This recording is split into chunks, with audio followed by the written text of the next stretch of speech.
Olá, eu sou Ana Lúcia Girello e nesse encontro falaremos de como interpretar o painel de hemácias. Nesses materiais didáticos, eu conto com a contribuição da minha amiga Regina Aparecida Cardoso, supervisora do Laboratório de Imunematologia do Instituto de Hemoterapia Sírio-Libanês de São Paulo, a quem eu agradeço. Que tópicos abordaremos? Primeiro, vamos falar sobre aluminização eritrocitária, trazendo alguns dados estatísticos. Depois, definir o que são anticorpos clinicamente significantes. E aí, o hit do momento, que é falar sobre o painel de hemácias, um passo a passo de como identificar anticorpos irregulares. Vamos lá. Bem, aloimunização eritrocitária. O que quer dizer isso? Aloanticorpo é um anticorpo formado contra um antígeno que não possuímos. Pelo fato dos antígenos de grupos sanguíneos estarem presentes na parte externa da membrana eritrocitária, eles são tão importantes na medicina transfusional, uma vez que a falta de um antígeno pode levar à aloimunização do indivíduo se ele receber transfusão de hemácias, desde que essa transfusão contenha determinado antígeno. E aumenta-se o risco transfusional e de reações transfusionais a cada transfusão subsequente. Vamos explicar um pouquinho sobre isso. Este efeito indesejável é conhecido ou classificado como reação transfusional imune crônica. A ideia é o indivíduo formar um anticorpo contra determinado antígeno que ele não possui na membrana da sua hemácia, mas que ele recebeu por transfusões subsequentes ou no caso das mulheres em gestações anteriores, através desse sangue que entra em contato com ele e possui determinado antígeno. Aqui o exemplo, esta hemácia contém o antígeno JKA, conhecido como KID-A, e o indivíduo foi aloimunizado com anti-JKA ou anti-KID-A. Receptores de sangue que recebem transfusão de hemácias e outros componentes sanguíneos podem desenvolver anticorpos a uma centena de antígenos eritrocitários. Já é sabido, já são definidos mais ou menos 350 antígenos eritrocitários, sendo que mais ou menos 300 encontram-se já classificados ou agrupados nos sistemas de grupos sanguíneos. Por isso, devemos entender que sangue compatível deveria ser aquele mais parecido possível comigo. Mas, diante dessa afirmação, que temos essa enorme diversidade antigênica, parece que isso não é possível. Então, por que alguns pacientes formam aloanticorpos após algumas transfusões e outros não?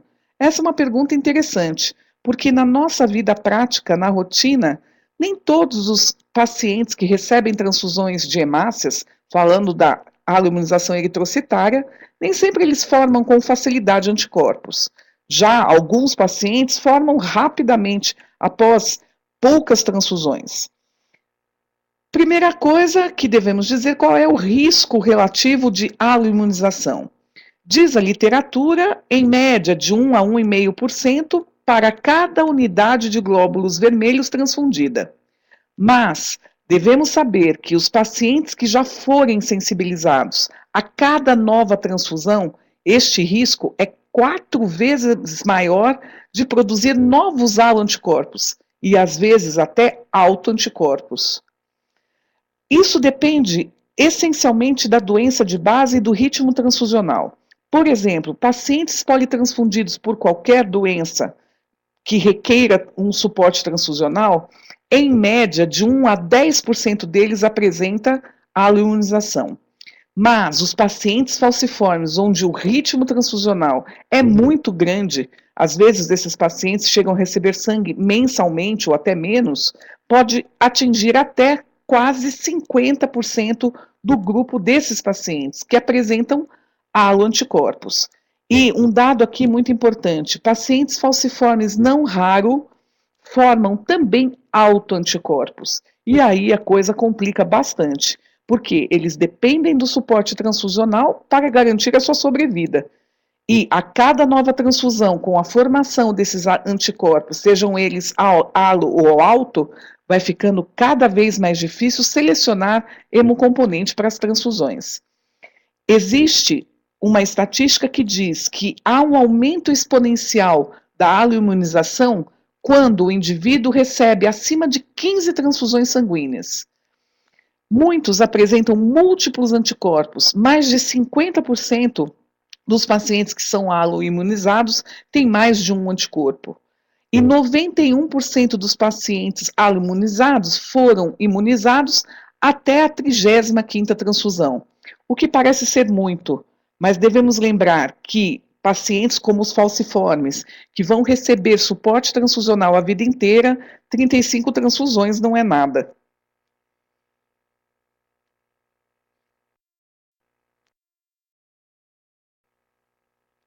Bem, então por que alguns pacientes têm maior ou menor predisposição a formar anticorpos? Depende muito do número de transfusões realizadas, como vimos anteriormente.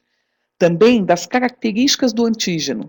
Por exemplo, seu grau de imunogenicidade, a quantidade de antígenos por membrana, a sua localização. Em relação a vias de administração, sabemos que a transfusão sanguínea é a forma mais eficiente de imunização. Então, é sempre um grande risco decorrente da transfusão. Ainda, existem características que são individuais de cada receptor. Ser bom ou mal respondedor, a sua resposta imunológica é eficiente ou não. E parece que isso depende, inclusive, de genes, gene HLA-DR. Também vai depender da ação das células T reguladoras que vão aumentar ou não a tolerância imunológica, ou seja, a capacidade em responder ou não aos antígenos. Então fica bastante difícil analisarmos simplesmente olhando para o indivíduo receptor de sangue se ele será um bom ou não respondedor. Infelizmente, isso não é possível calcular. Ok, e uma vez que o anticorpo foi formado no organismo do receptor, qual é o seu efeito? Bem, sabemos que, a princípio, o fato do indivíduo apresentar anticorpos em sua circulação não vai causar nenhum mal. Que mal tem um anticorpinho a mais ou a menos? Na verdade, o grande problema é quando ele encontra novamente o mesmo antígeno. Ou seja, a reação imune hemolítica. O efeito imune indesejável mais grave, diretamente associado às transfusões, é aquele que resulta em hemólise do sangue transfundido, devido à presença de anticorpos que já foram formados e que estão aí livres no plasma ou soro do receptor. Esta hemólise pode ser classificada como intravascular ou extravascular, ou seja, destruição dentro do vaso ou fora dele. Mais adiante falaremos um pouco mais sobre isso. Bom, as reações transfusionais imunohemolíticas podem ser divididas ou classificadas em imediatas ou agudas, que ocorrem entre 10 minutos, ou seja, durante o período em que está se fazendo a transfusão, ou até 24 horas após o seu início. E as tardias, que podem ocorrer dias depois de realizada a transfusão, entre 7 a 20 dias, ou ainda que podem ocorrer após um segundo estímulo. Mas vamos fazer aqui uma diferenciação importante. Uma reação hemolítica tardia é quando efetivamente ocorre uma destruição das hemácias transfundidas após um intervalo de tempo no qual o receptor desenvolve uma resposta imune secundária a antígenos estranhos. Mas isso é diferente de uma reação sorológica tardia, onde existe apenas o quê? Sensibilização das hemácias transfundidas pelos anticorpos que foram recém-formados e não há uma hemólise clínica. É importante saber a diferença das duas coisas. Bom, mas o que nos interessa aqui é saber o que é a reação imune hemolítica e ainda saber a diferença da hemólise intra ou extravascular. A hemólise intravascular, a destruição da hemácia dentro do vaso sanguíneo, é sempre imediata. Esta destruição das hemácias é ocasionada pela ligação do anticorpo ao antígeno com a consequente ativação do sistema complemento, a cascata do complemento, que vai chegar até a fração C9, onde existe a formação de um complexo de ataque à membrana. A hemácia não sobrevive, existe uma destruição imediata, geralmente muito severa. São essas as reações mais graves que podem, inclusive, levar a óbito. A hemólise extravascular, como o próprio nome diz, é fora do vaso sanguíneo. Ela ocorre lentamente, é menos grave, mas não menos importante. Ela pode ser imediata, ou seja, começar até 24 horas após o período da realização da transfusão, ou ainda tardia, depois de muitos dias de realizada essa transfusão. Qual é a causa dessa hemólise? Quem ocasiona essa destruição? Na verdade, as hemácias vão ser marcadas por anticorpos, com ou sem ativação do sistema complemento, mas se houver essa ativação, não é até a fração C9, sim a fração C3. Então, essas hemácias podem estar recobertas por anticorpos e ou frações C3 do complemento, e aí serão fagocitadas, destruídas pelos macrófagos, principalmente do baço e do fígado. Então, a importância do anticorpo também está aqui, na sua capacidade, em poder classificar, de acordo com a sua capacidade de provocar hemólise intra ou extravascular. Este é um conceito muito importante. E quais são os anticorpos anti-eritrocitários implicados nessas reações transfusionais imunes hemolíticas? As imediatas, como acabamos de dizer, intravasculares, classicamente, são os anticorpos ABO os grandes responsáveis. Esses anticorpos ABO, sendo IgMs ou IgGs, eles são ativos a 37 graus, fixam complemento até a fração C9, levando a uma grande citólise, uma destruição imediata dessas hemácias dentro do vaso sanguíneo. Pode também ser imediata até 24 horas depois de iniciada a transfusão, mas extravascular, e o campeão de audiência aqui são os anticorpos do sistema KID, famosos por causarem fixação do sistema complemento, e também os anticorpos do sistema Duff. Já as reações transfusionais tardias, que ocorrem dias depois de realizadas as transfusões, classicamente, os maiores responsáveis são os antígenos mais imunogênicos. E aqui, os campeões, os anticorpos contra antígenos do sistema RH, seguidos do KID, do DUF, do KEL, e outros anticorpos, até muito mais raros, que não perfazem mais que 1% aí, de todos os casos. Então, devemos ter em mente que esses anticorpos são muito importantes, são clinicamente significativos. E aqui vamos trazer alguns dados importantes. O SHOT é o sistema de hemovigilância do Reino Unido e foi publicado um trabalho que praticamente analisou aí quase 7.000 casos de reações transfusionais no período entre 1996 a 2009 e as separou de acordo com a sua ocorrência. E aqui estamos falando das reações transfusionais imunohemolíticas, que no caso, lá no Reino Unido, foram 443 casos nesse período de tempo, dentro desse N de 7.000 transfusões aproximadamente, o que daria mais ou menos 7%. Não é tão pouco, se nós formos pensar que tem outras reações aqui muito menos frequentes, não digo menos importantes, mas menos frequentes. Ainda em relação a esse estudo do SHOT, desses 47 episódios de reações transfusionais imunohemolíticas, nós observamos que houve aí uma variação nesse período de tempo, em 2008, com um aumento aqui significativo.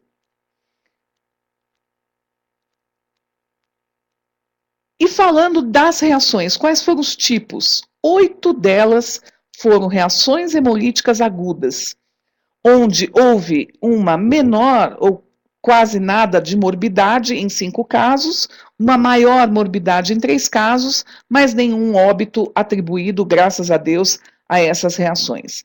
E as reações hemolíticas tardias, dentre as 47, 39 casos, aqui nós temos 2 relatos de casos de óbitos, devidos não especificamente a essa reação hemolítica, mas à complicação, né, da condição subjacente da doença de base que o indivíduo já apresentava. Em 5 casos, houve um aumento na morbidade, em 32 casos, uma menor ou quase nada, zero de morbidade. O que quer dizer isso? Que parece que as reações transfusionais hemolíticas não são muito importantes, não é? Isso é o que faz parecer. Mas devemos nos lembrar, essas reações tardias, elas são de difícil detecção. É muito simples, é muito mais fácil, né, você detectar sinais e sintomas de reações hemolíticas agudas durante a transfusão ou até 24 horas após, mas é muito difícil você rastrear essas reações hemolíticas tardias, a não ser que você faça um acompanhamento desse paciente após as transfusões. Então, o que nós sabemos no Brasil e no mundo é que geralmente essas reações são subnotificadas. Por quê? Porque já se passou um tempo e não houve um acompanhamento adequado ou não houve uma notificação desses casos. Então, não devemos subestimar. E no SHOT de 2011, eu trouxe esse dado porque me pareceu muito importante. No report, no 15º report anual, né, do SHOT, já em 2011, eles fizeram um estudo entre janeiro e dezembro deste ano, e o que eles perceberam, né, é que houve um aumento no número de relatos de reações transfusionais. Mas o mais importante aqui é que metade dos eventos reportados ao SHOT em 2011 são relativos a erros em processos transfusionais básicos. Então, eles chamaram, né, esse projeto nesse ano de uma lição para a volta ao básico. Então, chamar atenção para aqueles procedimentos muito simples, muito básicos, que todo mundo acha que domina muito bem. As reações hemolíticas transfusionais poderiam ter sido prevenidas se o diagnóstico tivesse sido bem feito. Por exemplo, no caso dos pacientes com anemia falciforme, ou ainda se tivessem analisado o histórico prévio, né, saber que existia um relato de presença de anticorpos prévios, poderia ter evitado essas reações transfusionais hemolíticas. Isso nós vamos falar mais para frente, a importância de você monitorar estes dados prévios dos pacientes, guardar, manter esses dados, fazer um histórico, um prontuário de cada paciente aloimunizado. Então, não é só aqui no Brasil que isso é um problema. No Reino Unido, então, parece que esse problema foi bem notificado. Então, como eu disse, a lição para este ano foi a volta ao básico. O olho, né, olhar para as coisas que são essenciais, que são importantes, os passos importantes. Por exemplo, coleta de sangue do paciente correto. Então, não haver troca nesse momento da coleta da amostra. Proceder os testes laboratoriais corretamente, inclusive a identificação correta do hemocomponente. E, finalmente, a identificação correta do paciente à beira de leito no momento da transfusão.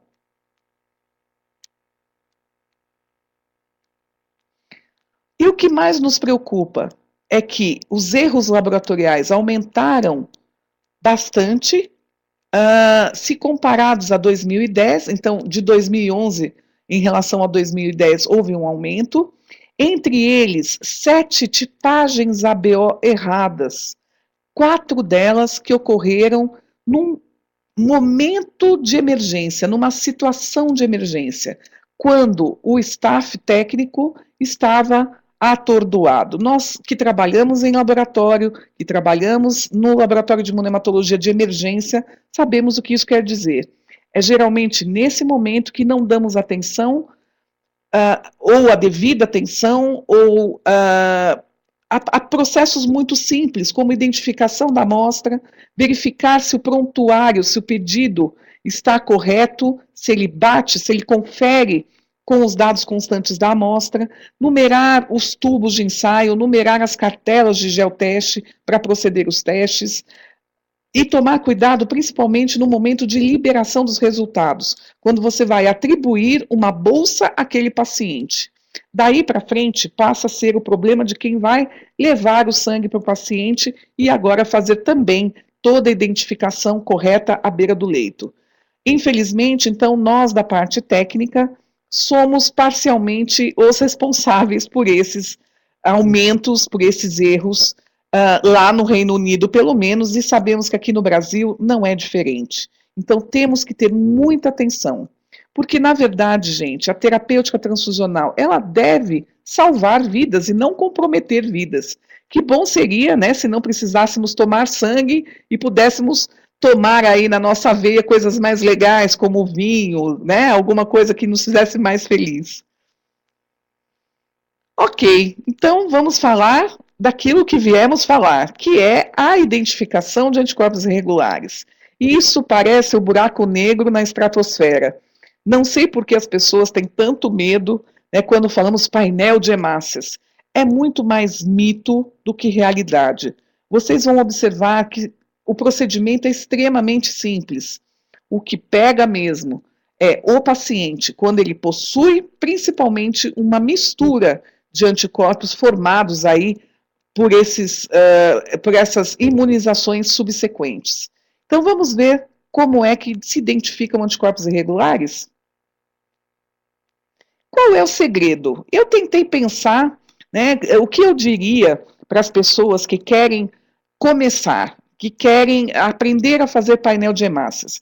A primeira coisa, gente, é não se desesperar. As pessoas olham aquele diagrama do painel de hemácias, parece um monstro, um bicho-papão. Para e pensa. E depois que você parou e pensou, tá, você vai escrever ou descrever um roteirinho básico do que você vai fazer. E não sair fazendo todos os testes e técnicas e métodos disponíveis no seu laboratório, porque quem não sabe por que faz, também não vai entender os resultados que vai obter.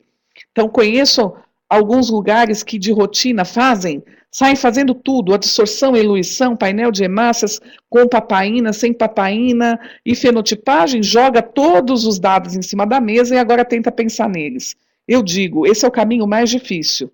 Tá? Então, otimizar o processo, fazer um algoritmo seguindo a lógica.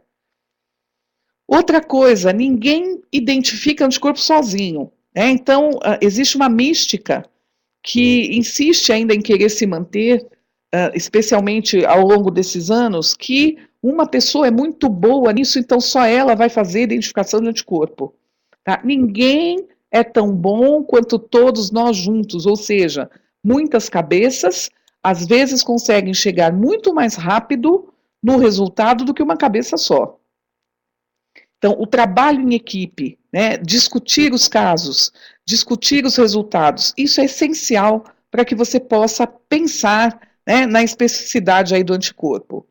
E, primeira questão aqui importante, não é bater o olho no diagrama do painel e falar, haha, é você então, né, o seu primeiro ímpeto, né, de liberar um resultado, né, porque você ficou tão feliz que o painel de hemácias parecia tanto, né, que aquele anticorpo era o tal do anti-XPTO, que você acaba liberando ali o primeiro resultado que te vem na cabeça, sem investigar mais a fundo, sem descartar possibilidades. Então, nós vamos ver que isso é uma premissa básica do procedimento.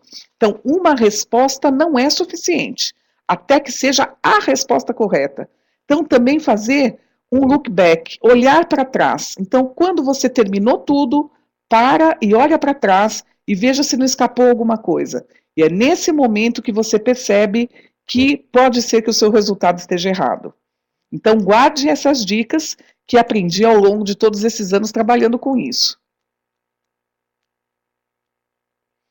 Ok, então vamos relembrar os testes de antiglobulina humana.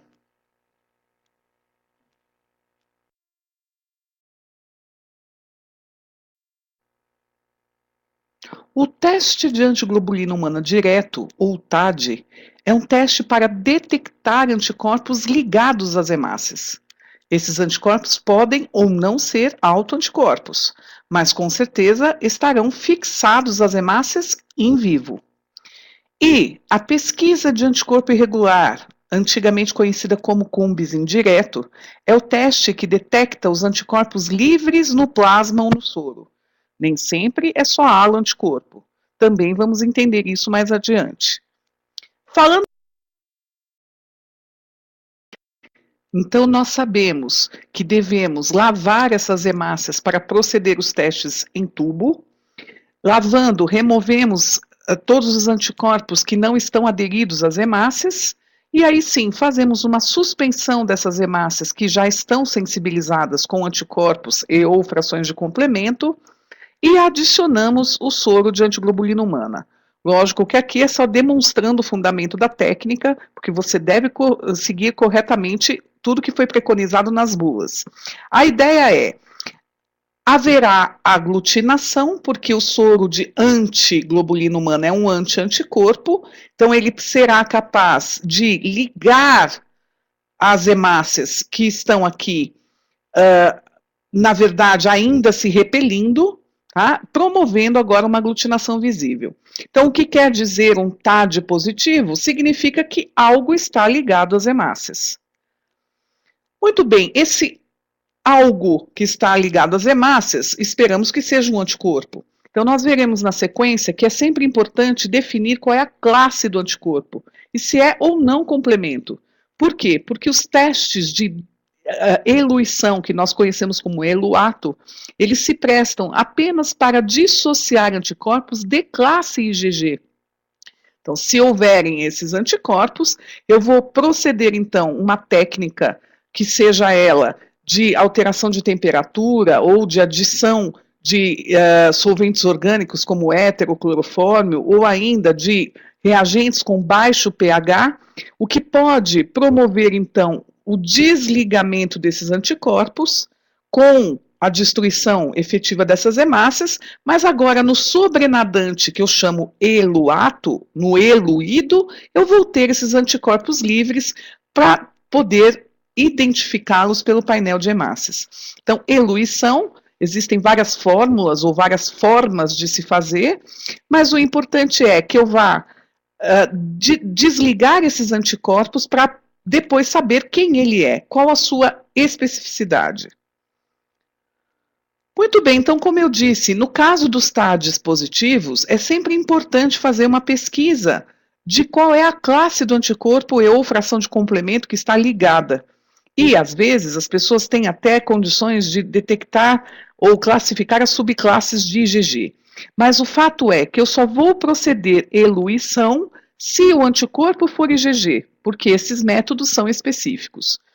Há quem peça titulação, é uma questão controversa, mas na verdade aqui a gente não vai discutir.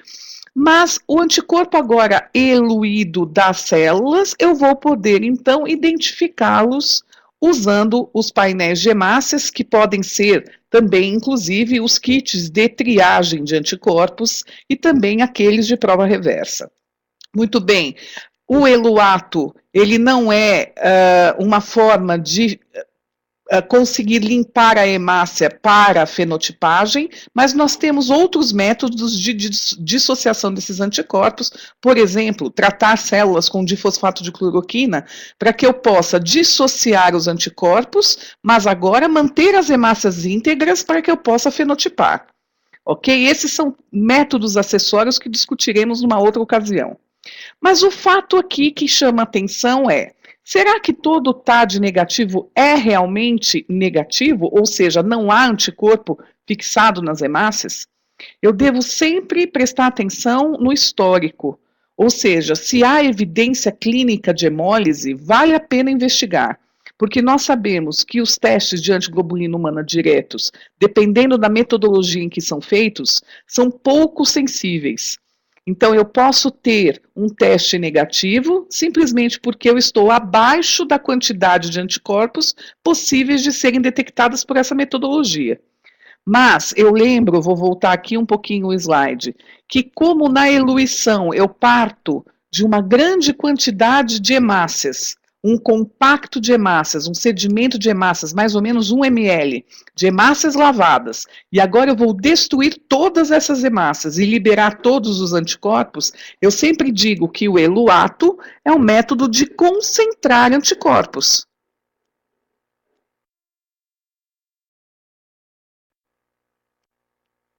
E o que isso quer dizer?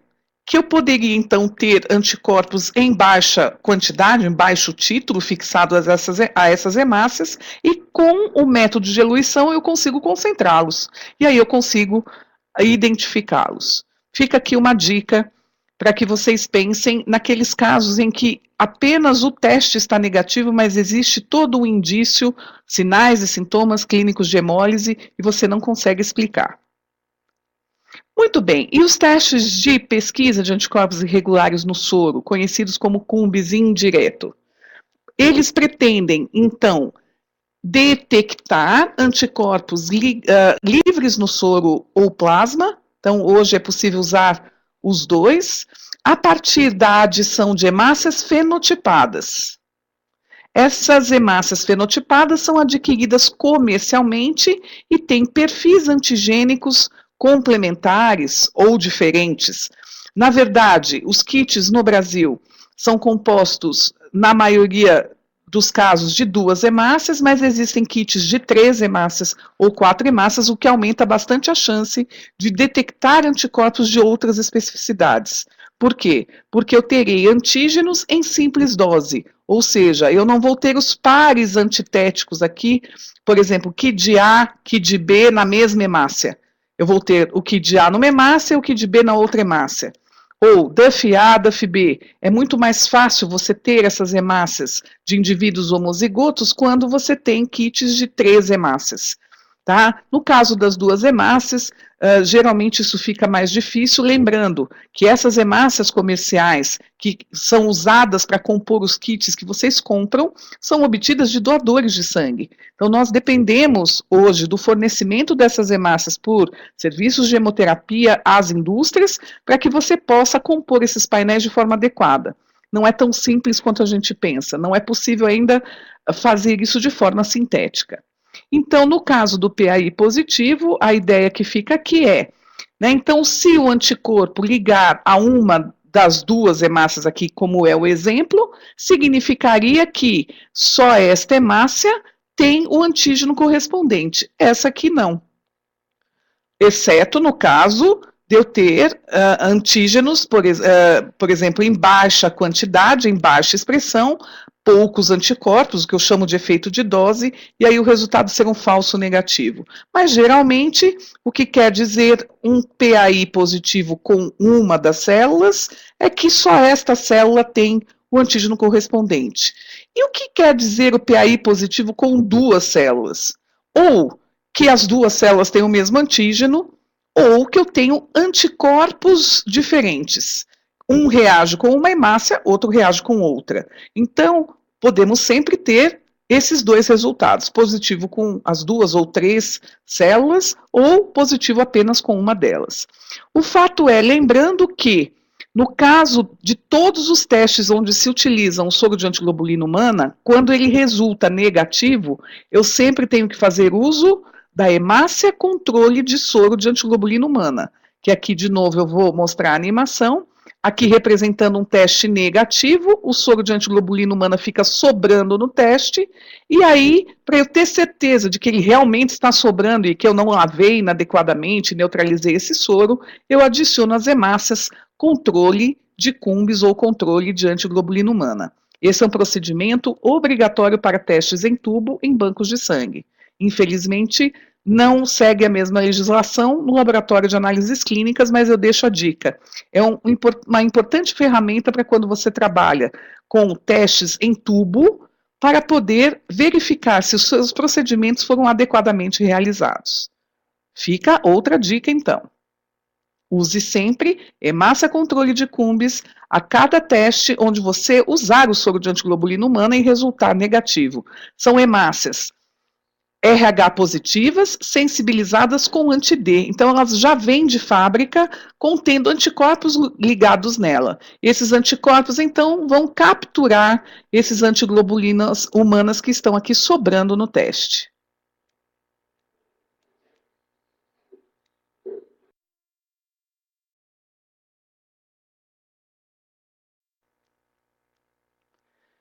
E o que fazer quando o resultado de uma pesquisa de anticorpo irregular dá positiva?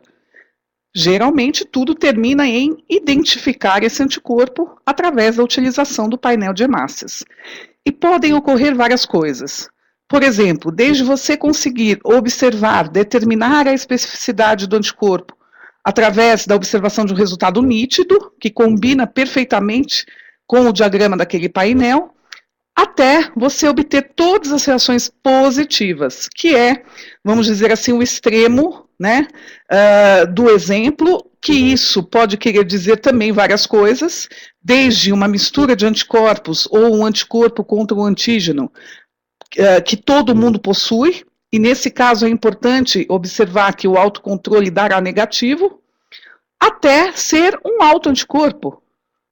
E o paciente tem um anticorpo que reage com as próprias hemácias e com todas as hemácias ali do painel. Mas, raramente, isso pode ser também uma falha da técnica ou algum outro resultado incongruente. Mas, geralmente, são essas duas possibilidades que nós encontramos. Então, a gente vai falar cada uma delas. Mas o mais importante é entender que painel de hemácias, o procedimento é extremamente simples. Ele é exatamente igual à pesquisa de anticorpos irregulares. A ideia, o fundamento, o procedimento técnico, é tudo absolutamente igual. Então, você tem hemácias num kit, essas hemácias são fenotipadas, você adiciona, então, as hemácias fenotipadas e a amostra do paciente, soro ou plasma, e o anticorpo correspondente vai se ligar às hemácias que possuem um antígeno. E você vai até a fase de antiglobulina humana, não se esquecendo nunca de que o último tubo do teste é sempre um autocontrole.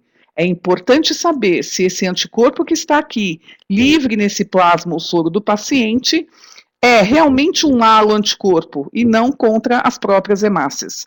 O autocontrole, ele segue os mesmos passos do painel ou da pesquisa de anticorpos irregulares. Muito bem, entendendo o que quer dizer um autocontrole. Como eu disse, é a hemácia do indivíduo contra o próprio soro. Ok? Então, o que nós esperamos é que isso não dê positivo, que o resultado seja negativo. Então, esse anticorpo será um halo anticorpo, tá certo? Agora, quando o autocontrole dá positivo, a primeira coisa que nos vem em mente é que o paciente tem um autoanticorpo, tá? Contudo, nós devemos nos lembrar que autoanticorpo muitas vezes esconde halo anticorpos, nós dizemos embaixo dele, né? Então, na associação do autoanticorpo com o halo-anticorpo, a coisa é bastante complexa. Nós teríamos que usar métodos complementares para poder separar os dois, porque, na verdade, eu tenho que saber qual é o halo-anticorpo que ele já formou contra antígenos que ele recebeu de transfusões anteriores e o que é o autoanticorpo. O halo-anticorpo no soro do receptor também pode reagir com hemácias transfundidas de um doador, então, supondo que eu não saiba ou que eu não pesquise, né, a história transfusional desse indivíduo que apresenta um autocontrole positivo, eu posso estar incorrendo num erro de falar, não, ele tem um autoanticorpo. Nunca podemos nos esquecer que hemácias transfundidas ficam circulando aí no indivíduo por 120 dias. Tá? Então, durante esse período, eu posso ter o quê? Halo anticorpo que o paciente já tinha, reagindo com as hemácias transfundidas. Então, indicando uma reação transfusional. O anticorpo ligado nessas hemácias que foram transfundidas. E, em último lugar, né, eu vou pensar numa reação anômala, isso é muito difícil. o último lugar que eu queria dizer é que essas hemácias sejam de um recém-nascido e o anticorpo é materno. Então, quando fazemos um autocontrole de um RN, ou um teste de antiglobulina humana direto do RN, o que quer dizer? Tá? Que ele tem anticorpo grudado na hemácia dele, mas esse anticorpo não é dele. Esse anticorpo veio da mãe, atravessou a barreira placentária. Lembrando que os RNs têm anticorpos fixados às próprias hemácias, mas vieram de sua mãe, ok? Então, esse é o significado do autocontrole. Nunca se esqueça de, sempre que for identificar um anticorpo, realizar o autocontrole. Então, vamos entender melhor o que é esse painel de hemácias que tanto falam. Na verdade, é como o kit de triagem de anticorpos, com várias outras possibilidades. No Brasil, o mais comum é que eu tenha kits de 11 células, mas existem kits de 16 células, de 20 células, quanto mais melhor, mas na verdade é famoso, né, é famosa a composição de 11 hemácias, são 11 hemácias de grupo O e são de doadores de sangue diferentes, cada hemácia é de um doador diferente. A empresa que comercializa esse painel de hemácia fenotipa, ou seja, ela identifica os antígenos nas membranas dessas hemácias, os mais importantes, então, dos sistemas mais imunogênicos de grupos sanguíneos, porque seria impossível pesquisarmos os 350 antígenos. Esses kits, cuidado, eles têm duas apresentações, para geoteste centrifugação ou para testes em tubo, e aí vem a novidade para o ano, né, dos testes de fase sólida, mas por enquanto o que nós temos no Brasil disponíveis como metodologia são os painéis para tubo ou para gel, as concentrações são diferentes, podem até ser da mesma empresa, da mesma marca, tá? Mas as concentrações são diferentes e eles devem ter meios diluentes igualmente diferentes. Ainda, algumas empresas comercializam versões de painéis de hemácias já tratadas por enzimas proteolíticas e nós vamos ver o que isso agrega de valor nas minhas identificações de anticorpos.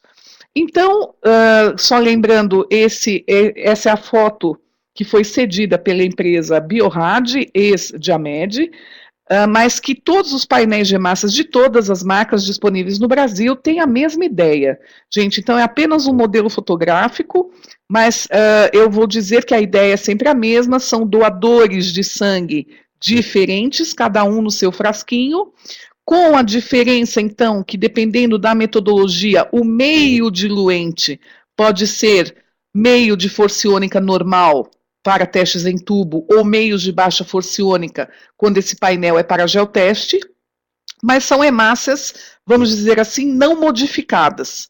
Por quê? Porque existem as modificadas, tratadas por enzimas proteolíticas, como papaina, bromelina, oficina, né? Essas enzimas vão retirar cianoglicoproteínas das membranas das hemácias, portanto, elas não terão essas cianoglicoproteínas que contêm alguns antígenos que nós vamos ver mais para frente.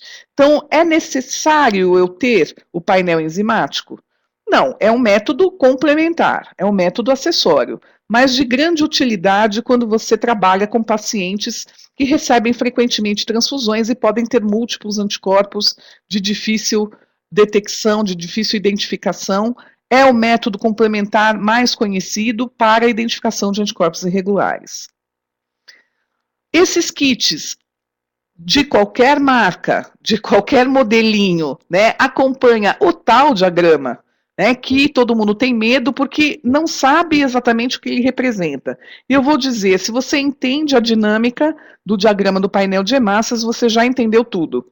Tá? O que ele traz de informações? Então, nós vamos entender como interpretar o diagrama, porque fazer o teste, como vocês viram, é muito simples. Então, só voltando um pouquinho atrás, se você trabalha com técnicas em tubo, você vai ter que seguir, então, a metodologia preconizada para os testes em tubo. Então, eu vou fazer uma leitura do painel de hemácias das 11 células mais o autocontrole. Uma leitura à temperatura ambiente, depois eu adiciono o potencializador de reação, vou incubar a 37 graus.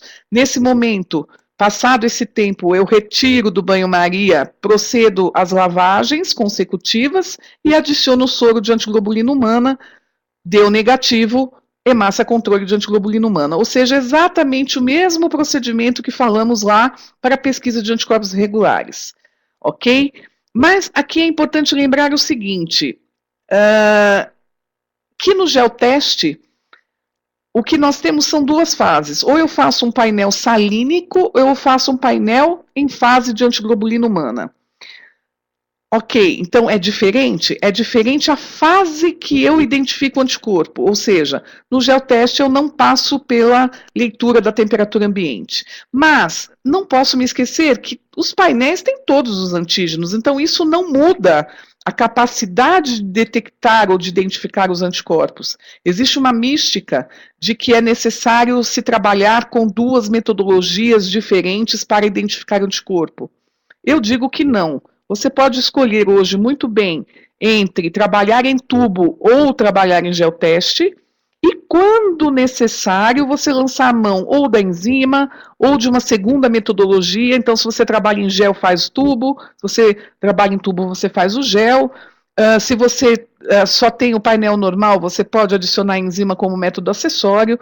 Então, é legal você ter um pouquinho de tudo, você ter o que escolher, mas eu digo, não é necessário fazer em paralelo painéis em tubo ou em gel, simplesmente porque eles querem dizer a mesma coisa. Por fim, as hemácias sempre são fenotipadas para os antígenos mais importantes, e os anticorpos que eu quero identificar são os clinicamente significativos, ou seja, aqueles que reagem em fase de antiglobulina humana, que chegam até 37 e cumbis. Ok? Então, anticorpos que reagem somente à temperatura ambiente geralmente não têm relevância clínica, a não ser que você queira identificá-los, fique à vontade. Mas então vamos lá entender o famigerado diagrama do painel de hemácias. Lembrando de novo que aqui é um modelo da empresa hoje denominada Biorad, ok? Mas todos os painéis trazem as mesmas informações. Eu tenho que sempre observar, em algum lugar existe o número de lote, ok? Então, existe o número de lote e o número de validade. E aqui, então, eu tenho a primeira informação, 11 doadores, eles recebem números, ok? Então, esses números são números atribuídos pela própria empresa. Aqui no caso, um minutinho, aqui no caso, a 11ª hemácia é uma hemácia de adulto, mas existem painéis no Brasil, como por exemplo da marca Fresenius, onde a 11ª hemácia é de cordão umbilical, é um pool de hemácias de cordão. O que nós sabemos desse cordão umbilical é que ele tem o fenótipo I grande negativo e Lewis A menos B menos também. Então, essas hemácias são úteis no caso de eu querer identificar especialmente o anti-I grande ou os anticorpos anti-Lewis. Mas elas não são fenotipadas para outros antígenos. No caso dos painéis da Biorad, a 11ª hemácia é de adulto; no caso dos painéis da Imucor, igualmente, e no caso do painel da Grifols também. Tá? Então é importante saber, conhecer, né, o kit que você está usando. Outras informações relevantes. Então vamos lá. Como interpretar os resultados do painel? Eu já entendi o que ele é. Algumas observações são muito importantes para que eu possa identificar. Então, o teste de pesquisa de anticorpo irregular ou cumbis indireto, ele detecta o anticorpo, diz que existe um anticorpo ali, livre no soro do plasma. Lembrando que eu posso usar eluato como fonte de anticorpos, eu acabei de explicar. Eluato remove o anticorpo que estava ligado na hemácia e agora eu posso passar esses anticorpos no painel de hemácias. Mas vamos lá, que informações eu preciso? Primeiro, entender o diagrama. Então, como eu disse a vocês, nas colunas verticais, os antígenos de grupos sanguíneos mais importantes estão representados. Então, aqui, né, nessas colunas verticais, a empresa fenotipou as hemácias para os antígenos mais relevantes. Hoje no Brasil existe uma recomendação, em alguns estados principalmente, né, devido aos grupos étnicos, de que esses painéis tragam o último antígeno aqui, o Diego A, que é o antígeno do sistema Diego. Então, isso depende da população que você está estudando, tá? Mas aqui representados, então, anticorpos do sistema RH, KEL, Duff, Kidd, Lewis, P1PK, MNS, Lutheran e Diego são os mais imunogênicos, os mais importantes da nossa espécie. O que não quer dizer que nesses painéis não tenham outros antígenos, que eu nem pesquisei. Então, lembre-se sempre que na nossa espécie nós já sabemos, nós já conhecemos e detectamos quase 350 antígenos. Eu só fenotipei para esses, mas não quer dizer que essas hemácias não os tenham, mas não foi pesquisado, ok? Os painéis também trazem uma outra informação, como eu disse para vocês, são doadores que recebem números, eles estão representados, então, aqui, tá? Então, se eu for ler a composição fenotípica dessa hemácia do doador número 1, eu vou ler na horizontal. Então, quais são os antígenos que o doador número 1 possui? O D, o C grande, o E pequeno, o CW, o KEL, o Celano, o KPB, o JSB, o DUFA, o KID-A, o KID-B, o Lewis-B, o M, o S pequeno, o Lutheran B. Então, como é que eu sei o perfil antigênico da hemácia daquele determinado doador?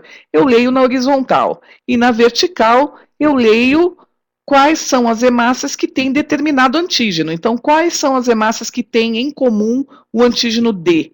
A1, A2, A3, A8, A10 e A11. Neste exemplo. Então, uma coisa muito importante, pessoal, não guardem painéis de hemácias para a posteridade, ou melhor, diagramas de painéis de hemácias para a posteridade, eles não servem para nada, a não ser, obviamente, para compor o teu bulário. Se você principalmente guardar essas hemácias numa hemateca conservadas, você obviamente também vai guardar o diagrama, mas todo mês, a cada 28 dias, pelo menos nos painéis convencionais, essa é a validade deles hoje, você vai receber painéis com configurações diferentes. Então, não é sempre desse jeito, tá? Cada mês o diagrama muda, então não tem que decorar nada. Você tem que pegar a tabelinha na mão, tá? Anotar os seus resultados nos espaços respectivos, então cada painel tem o seu espaço para você anotar quais os graus de aglutinação que você obteve nos seus testes, tá? E aí sim, você observar a configuração antigênica. Então, ninguém decora nada, tá? É só você pensar que você tem que ter sempre na mão o diagrama do painel do mês, tá? E principalmente prestar atenção no lote e na validade, porque eles podem não ser idênticos. Então, se você tem 2, 3, 4, 5 painéis de mesma empresa, tá? Não quer dizer que necessariamente ela tenha te enviado o mesmo lote. Às vezes eles podem, por engano, te mandar 2 painéis do mesmo mês, mas de lotes diferentes. Então, prestem atenção nessas informações que são cruciais e muitas vezes são as causas de erros na identificação de anticorpos. Usar o diagrama errado, por incrível que pareça. Não se esqueça, né, que você fez uma pesquisa de anticorpo irregular com seu kit de triagem, com 2 ou 3 hemácias. E também aquele kit acompanha um diagrama. Então, é muito importante que quando a pesquisa dê positiva, você também use o diagrama para anotar a intensidade de aglutinação e com qual hemácia reagiu ou não. Por quê? Porque você já vem com algumas opções, você já vai separar algumas especificidades, tá? A partir da triagem, e quando você for ler o diagrama da identificação, você já tem alguns suspeitos, vamos dizer assim. Tá? Então, é como uma investigação de detetive. Primeiro eu pesquiso, né, se tem anticorpo ou não, aí reajo com 1 ou 2 hemácias, eu anoto, então, os resultados, e aí eu vou vendo quem será o possível suspeito. Já venho com essas suspeitas, e agora, quando eu faço a interpretação do painel, eu começo por esses suspeitos, ok? E aí, qual que é a ideia? Eu vou confrontar o resultado do meu teste com a configuração antigênica do painel. Então, se o anticorpo contido na amostra que eu estou avaliando reage com algumas hemácias do painel, é porque essas hemácias possuem antígenos em comum. Então, o próximo passo é verificar qual é esse antígeno. Tá? Então, eu vou verificar a partir de quais foram as hemácias que apresentaram reatividade com esse soroplasma e ver o que elas têm em comum. E provavelmente as outras hemácias onde o soro ou plasma não apresentou reatividade é porque não apresentam esse antígeno.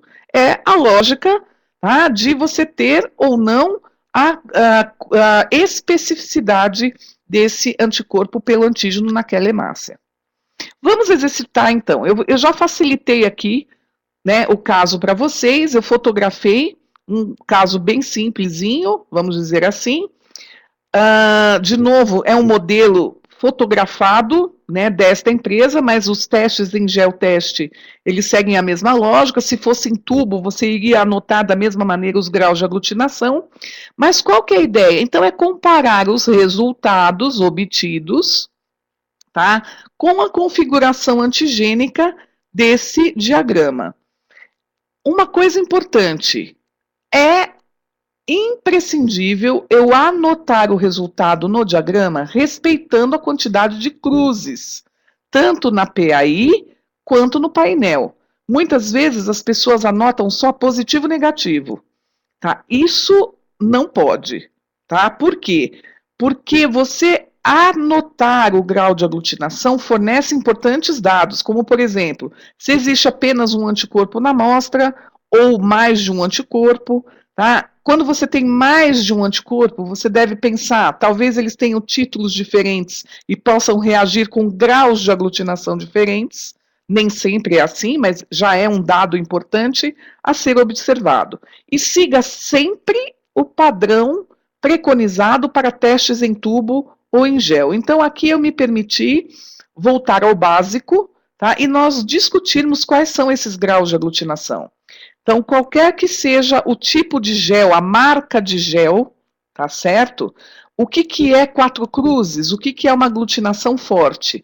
Tá? É quando as hemácias ficaram retidas aqui na matriz de gel, na parte superior. Então, vocês observam aqui que tem uma coluna de gel, aqui é o microtubo onde eu adicionei as amostras.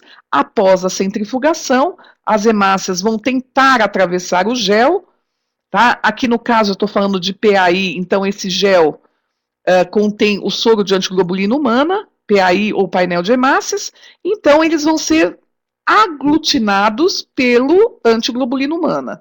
Uma linha firme e forte, quatro cruzes. Se esse aglutinado descer pelo menos até a metade do microtubo, eu vou chamar de três cruzes, e aquela aparência de que o pessoal chama de nuvem, parece que tem uma nuvem, e às vezes é uma nuvem de aglutinados bem pequenos, tá? Mas o que interessa é em que altura do gel essa nuvem ou esse aglutinado ficou retido. Então, se eu tenho a maior parte do gel ocupada por aglutinação, eu chamo de duas cruzes. Nós já vamos ver, gente, que não se anota assim, tá? Para quem é purista, já deve ter falado, nossa, ela anotou em maisinho. Não é assim, porque isso aqui está parecendo um cemitério. Então, a gente já vai anotar em número, ok? Mas isso aqui, duas cruzes. E se o aglutinado desce, né, e chega quase ao fundo, ou chega ao fundo, da metade para baixo do gel ocupado por aglutinados, eu chamo de uma cruz, e o que é negativo mesmo. Esses são os padrões clássicos. É óbvio que na vida real a coisa não é tão simples assim. Tá? Então, como é que eu chamaria, por exemplo, esse grau de aglutinação? Quatro cruzes. Então, aqui sim, gente, esse é o padrão preconizado pelos estándares internacionais, é pôr o número e o maisinho aqui na sequência, e não aquele cemitério. Tá? Então, aqui, quatro cruzes.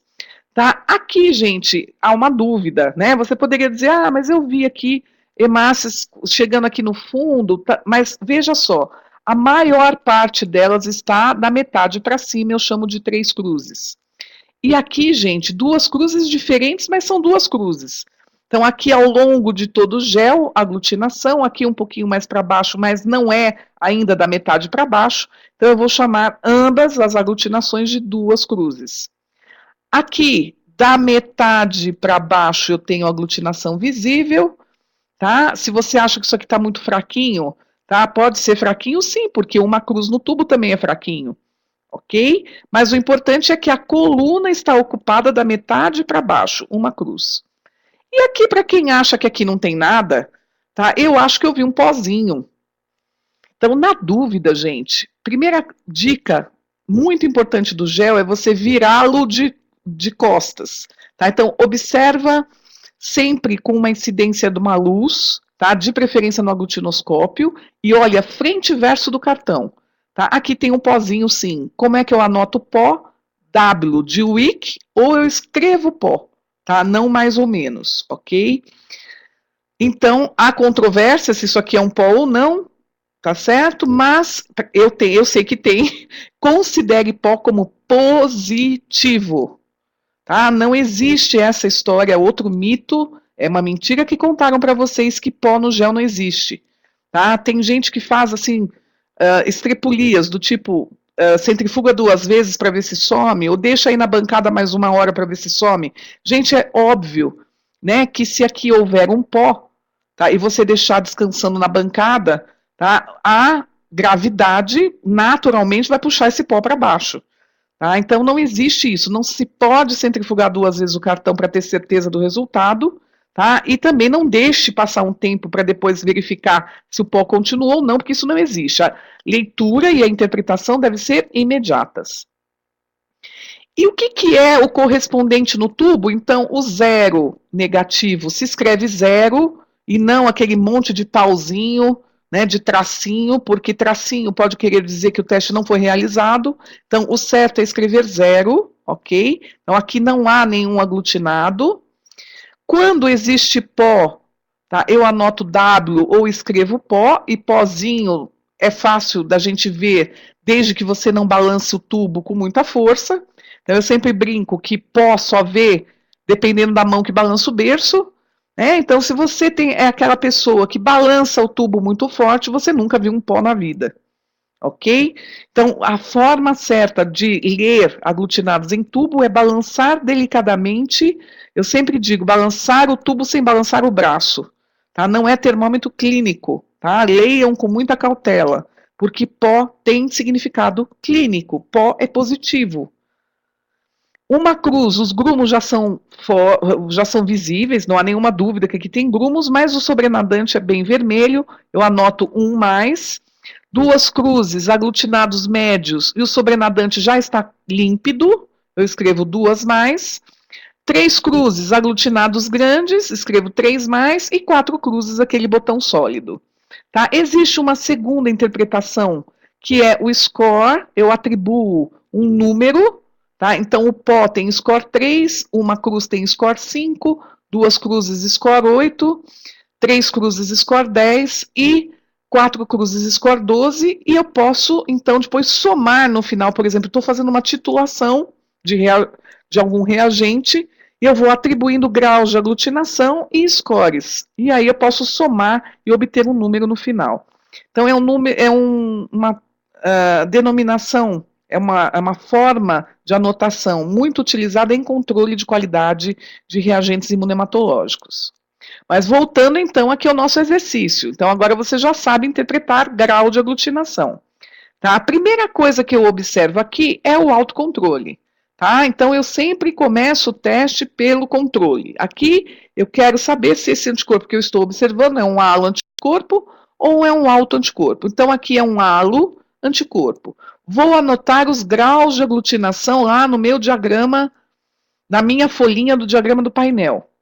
Ok? Então, deu positivo com as hemácias 1, 2, 3, 4, 8, 10 e 11. Tá? Depois a gente brinca de anotar grau de aglutinação, mas deu negativo com as hemácias 5, 6, 7 e 9. E também o alto.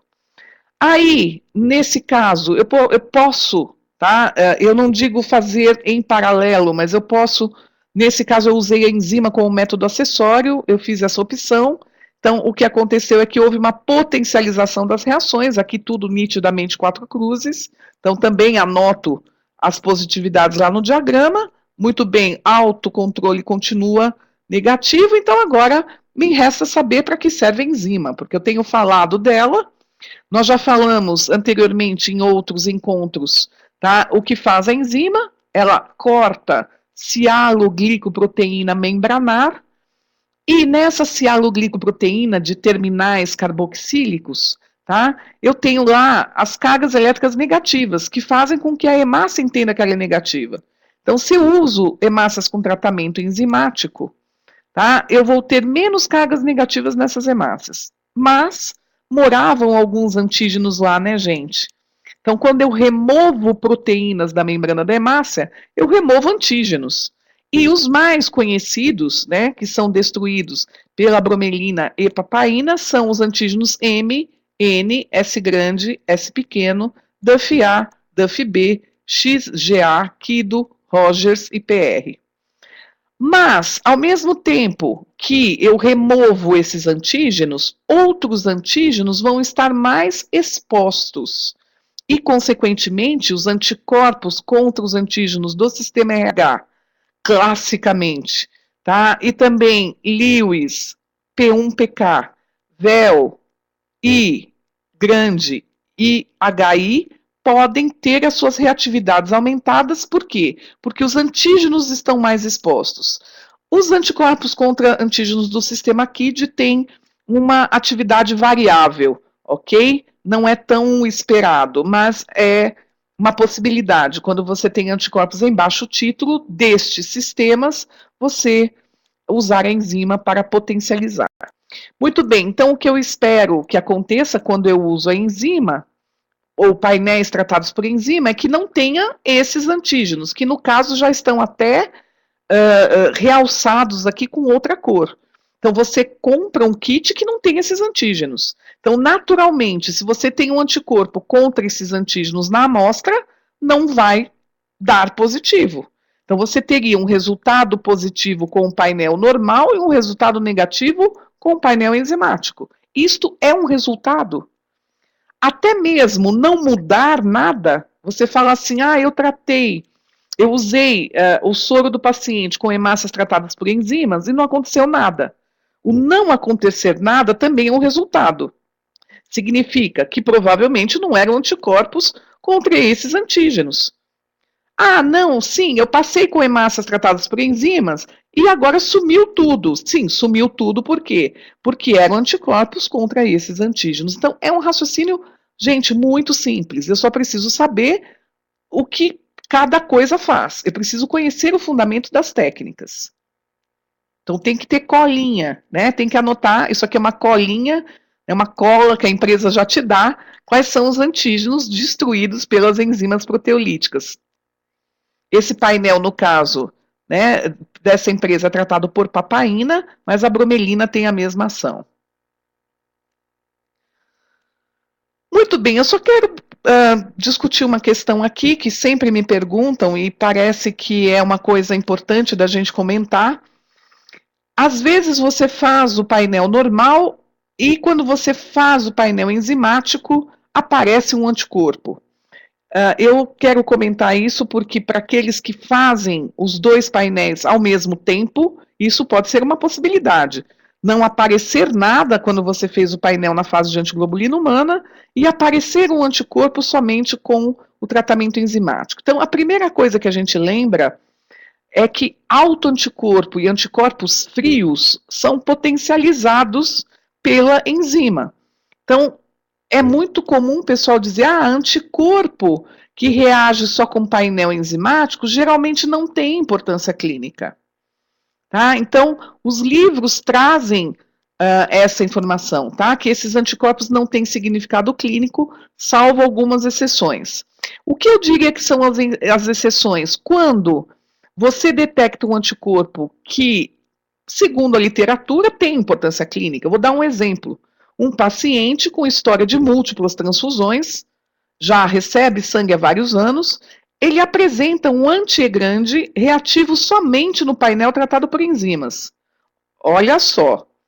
Então, não é um autoanticorpo e não é um anticorpo, por exemplo, anti-Lewis, que está escrito no livro, que é um anticorpo frio. E só pegou na enzima, portanto, eu vou deduzir que ele não tem importância clínica.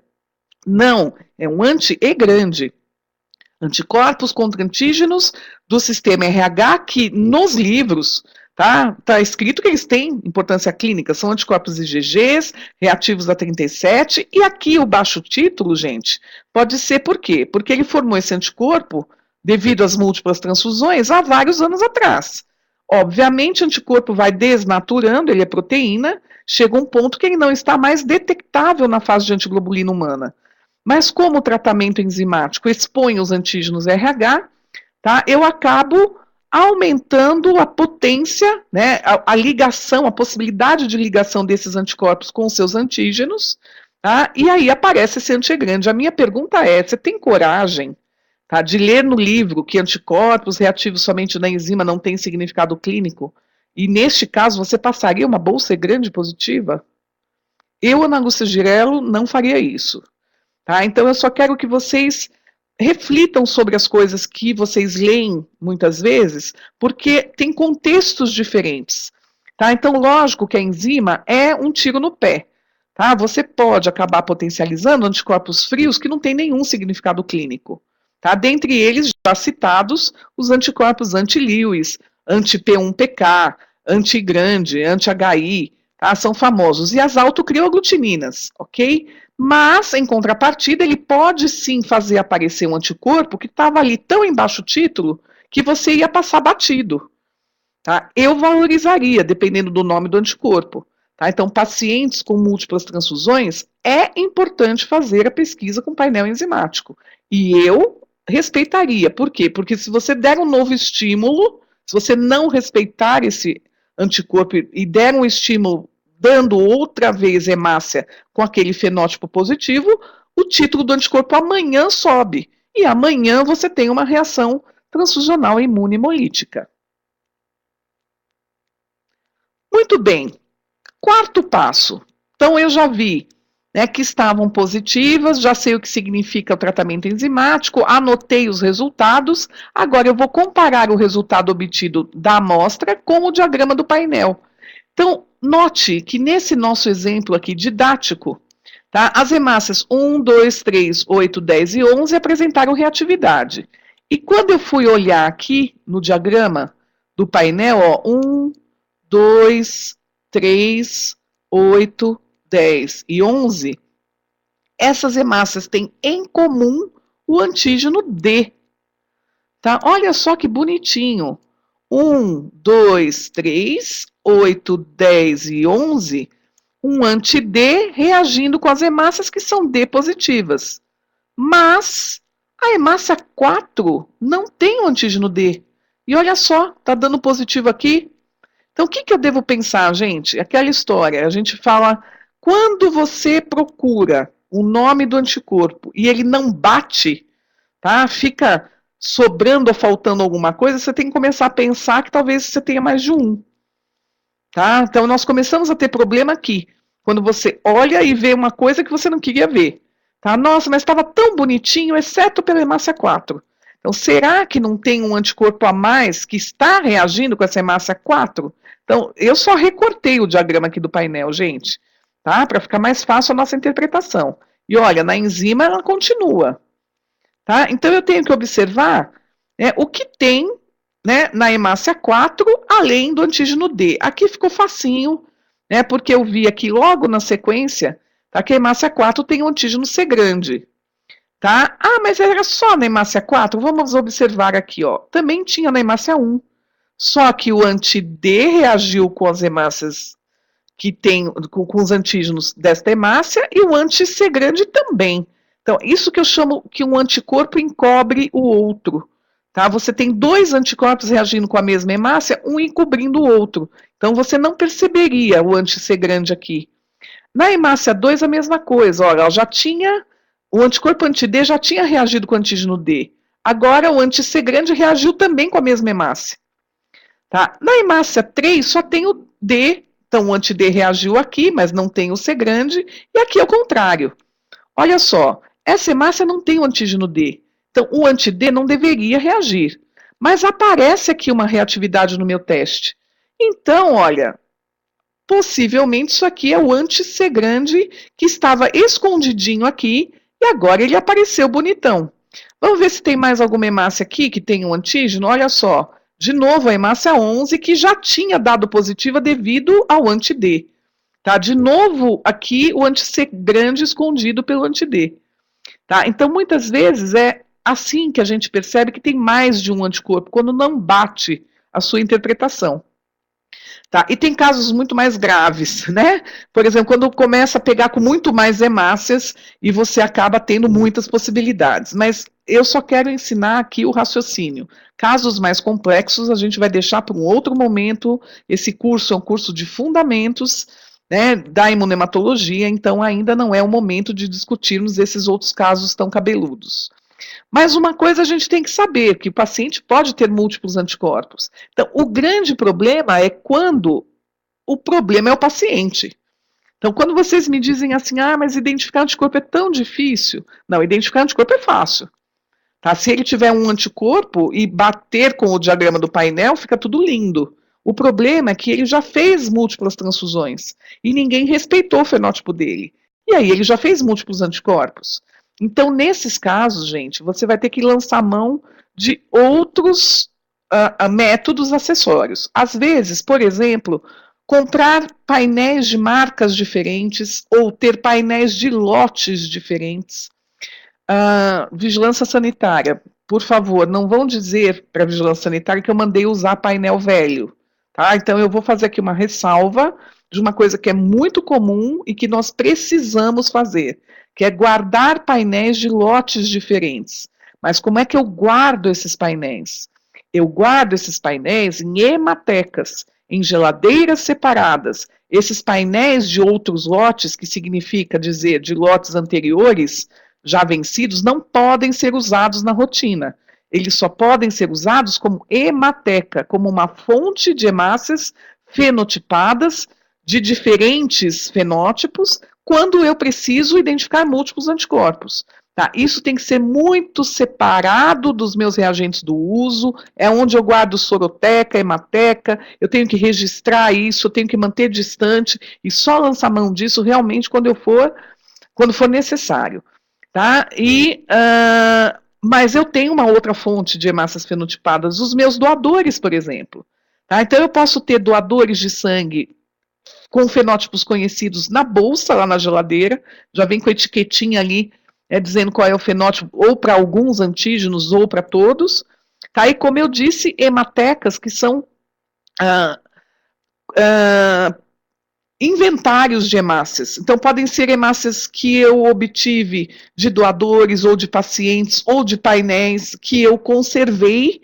Tá? Então, tem uma forma de conservar essas hemácias, tá? Uma forma adequada para que garanta a qualidade dessas hemácias. Eu vou fazer um inventário, vou fazer uma ficha, né, dessas hemácias, o que elas têm, qual é o perfil antigênico. Isso pode ser no papel ou eletrônico, de preferência. Tá? Mas eu tenho que disponibilizar essas outras configurações, tá? Porque no caso de múltiplos anticorpos, a gente vai ter que selecionar hemácias de outros fenótipos, muitas vezes, para poder confirmar a especificidade. E ainda, gente, usar outras técnicas e métodos. Então, também não é assunto desse nosso encontro, mas eu vou deixar uma pulguinha pulando aí atrás da sua orelha, quais seriam essas técnicas. Mas muito bem. Quando temos mais de um anticorpo numa mesma amostra, ele reagirá com hemácias que possuem aqueles antígenos. Então, aquilo que eu falei do anticorpo ficar escondido. Então, o anti-C grande, ele estava um tanto quanto escondido pelo anti-D e só deduzir que ele existia pela hemácia 4. Tá? Então, isso é importante, você sempre pensar que talvez você tenha aí combinações de anticorpos, tá? E um escondendo o outro. Então, da mesma maneira, por exemplo, eu posso pensar que aqui na hemácia 1, talvez eu tenha 3 anticorpos reagindo. Então, eu preciso agora correr o painel de hemácias todo e ver se não tem mais nenhuma combinação possível, né? Aquilo que eu chamo de descarte. Agora sim, além do anti-D e anti-C, será que eu tenho mais algum anticorpo possível? Ah, então eu vou deixar também anotado ali quais são aqueles que eu não consegui confirmar ou descartar.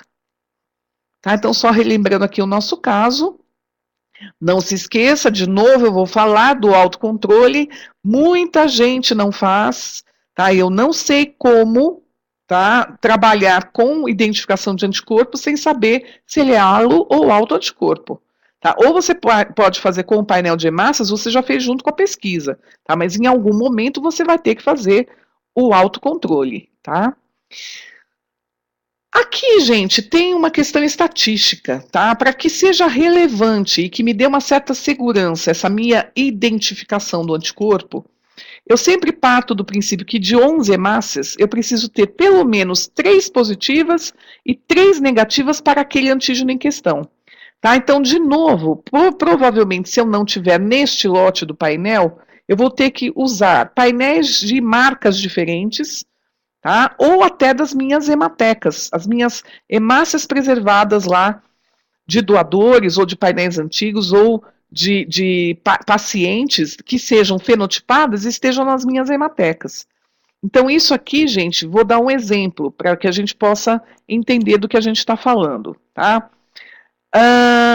Por exemplo, somente 2 hemácias deste painel, tá, não tem o antígeno E pequeno. Então, por exemplo, será que eu consigo dizer, com certeza ele tem um anti-E pequeno? Olha, eu só tenho 2 hemácias aqui negativas para o antígeno, eu teria que ter uma terceira. Tá? E vou dar um segundo exemplo. Tá? Olhem aqui o CW, é um antígeno que nesse lote de painel, e na maioria deles, como ele é de baixa frequência, ele só está presente em uma hemácia. Então, se eu quiser dizer o paciente tem um anti-CW, eu vou ter que pegar mais 2 hemácias que tenham esse antígeno, pelo menos, para poder ter certeza de que ele tem um anti-CW. Então, mais 2 para fazer 3 hemácias positivas, tá? E aqui no caso é o contrário, mais uma hemácia para dizer eu tenho 3 hemácias negativas para aquele antígeno. Entenderam o raciocínio? Então, para me dar uma segurança, eu preciso ter pelo menos reatividade do meu anticorpo com 3 hemácias que tenham um antígeno, tá? Ou que não tenham um antígeno, ou que ele fale com 3 hemácias que não tenham um antígeno. Bom, se eu conseguir identificar os anticorpos, feliz e saltitante, tá? Agora só me resta dizer, ele é importante ou não. E aqui que vem as informações que eu preciso. Então, saber qual é a temperatura de reação desse anticorpo. Então, se você fez a técnica em tubo, se ele reage a 37 graus e cumbis, ele é importante? Nem sempre. Tá? Eu tenho que ter certeza que ele é exclusivamente reativo a 37 graus. Mas, geralmente, todos aqueles anticorpos que chegam até fase de cumbis são relevantes. Se eu trabalho em gel, o raciocínio é o mesmo, tá? Então, eu tenho na fase de antiglobulina humana, a reatividade dos anticorpos, que tem importância clínica. Uma coisa que eu não gosto muito, mas que as pessoas costumam pensar, é a potência do anticorpo, o grau de reatividade dele com aquela hemácia. Tá? Isso define a potência do anticorpo. Mas eu tenho que lembrar, tá, que o anticorpo depende também, essa potência depende também do número de antígenos que essa hemácia tem. Tá, mas geralmente, se na média, tá, esse anticorpo aí está reagindo fortemente, como nós vimos no caso que aqui que passou, né, esse nosso anticorpo aqui reagia fortemente, olha, a potência do anticorpo, principalmente com as hemácias tratadas por enzimas, e aqui em Liscumbis também, graus de reatividade bem altos, então 3 cruzes, 4 cruzes, então eu vou dizer que esse anticorpo é bastante potente e que ele tem significado clínico ser reativo a 37 e antiglobulina humana. Tá? Isso quer dizer que a classe da antiglobulina humana interessa, eu quero dizer que anticorpos IgG são aqueles que são clinicamente relevantes, tá? IgMs, às vezes, chegam a reagir a 37, tá? Porque elas são curiosas, porque elas são, vamos dizer, elas pegam no pé, né? Então, um efeito que a gente chama de carreamento, eu vou explicar isso mais para frente, tá? Mas nem sempre é um anticorpo IgG. Então, é importante você definir se esse anticorpo é IgG ou não, e, infelizmente, não temos muito como avaliar laboratorialmente, tá? Mas hoje já existem disponíveis kits que me dizem qual é a subclasse da IgG.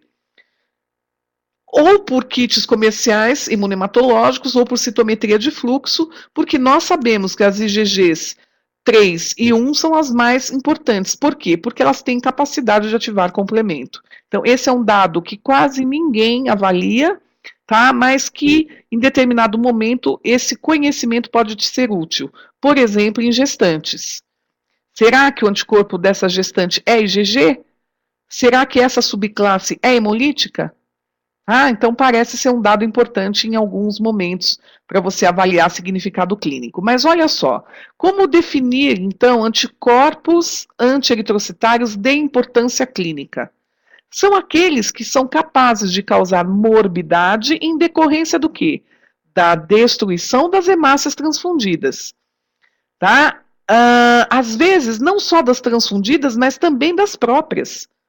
Ok? Então, isso são anticorpos clinicamente significantes, aqueles capazes de causar hemólise.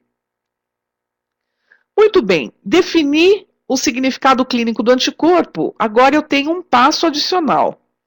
Veja bem, eu tenho que realizar uma contraprova. Ele só pode ter um halo anticorpo se ele for fenótipo negativo. Então, alguém só forma antiquel se for fenótipo QEL negativo.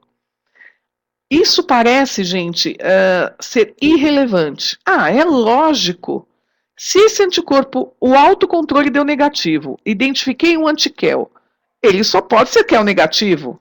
Não se iluda. Muitas vezes você identificou errado o anticorpo. Tá? Às vezes você tem múltiplos anticorpos ou anticorpos com efeito de dose e ele se faz parecer com o tal do fulano. Tá? Então é importante fazer a contraprova. Tá? Que é fenotipar para o antígeno correspondente. Então, se o indivíduo formou antiquel, ele deve ser QEL negativo. Então eu tenho que ter soros para fenotipagem, certo? Certo. Então, quem usa painel de hemácias, quem faz identificação de anticorpos, saiba, você tem que dispor de alguns soros para fenotipagem. Primeiro, para a contraprova. E segundo, tá, para as fenotipagens de bolsa que nós vamos falar a seguir. Importante, tá? Não podemos esquecer de dizer que não se faz contraprova, não se faz fenotipagem, mais propriamente dita, quando o paciente recebeu transfusão há menos de 3 meses. Como nós sabemos, as hemácias transfundidas ficam circulando aí numa média de 120 dias, então a gente estipula, pelo menos 3 meses sem transfusão para que eu possa ter certeza que eu estou fenotipando o paciente e não a bolsa. Tá? Que daria uma aglutinação que eu chamo em campo misto, ou dupla população. É um resultado inválido. Tá? Então, a fenotipagem eritrocitária, ela não é recomendada quando o paciente foi recentemente transfundido, a não ser, tá, que eu queira exatamente ver se transfundiu com alguma coisa de fenótipo diferente. Tá? Então, a dupla população quer dizer, tá, existem sangues diferentes aqui circulando, de fenótipos diferentes, mas não tem como saber quem é o doador ou quem é o paciente. Pelo menos não na lógica tradicional, ok?